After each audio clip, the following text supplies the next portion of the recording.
3 أسباب ممكن تخلّي شخص يتقل عليك أو يبقى متغيّر معاك مرّة واحدة. لمّا تلاقي شخص بقى متغيّر معاك من غير سبب أو بيتقل عليك من غير سبب مع إنه كان مهتم بيك جدًا، اعرف إنه في 3 أسباب ممكن تخلّي شخص يعمل كده. أول سبب إنكم بتكونوا بتتكلموا كتير جدًا كل يوم، فبيبدأ يمِل لإن ما فيش جديد، وساعتها بيبعد شوية من نَفْسه، لإنه أكيد مش هيقول لك أنا هابعد شوية عشان ملّيت، لأ ما بيقولش كده، بياخد مساحته على طول.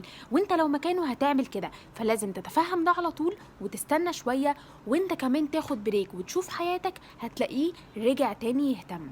تاني سبب بيكون هو أصلا مقرب عشان يعلقك بيه، فأول ما بيشوفك بتبدأ تتعلق بيه بيروح يبعد عنك عشان يشوفك متلهف عليه وبتجري وراه، وده الشخص المؤذي في موضوعنا كله. تالت سبب ممكن تخلي شخص يبعد عنك لوحده، وهو لو شايف عدم اهتمام منك فعايز يلفت نظرك، فبيبعد عنك مرة واحدة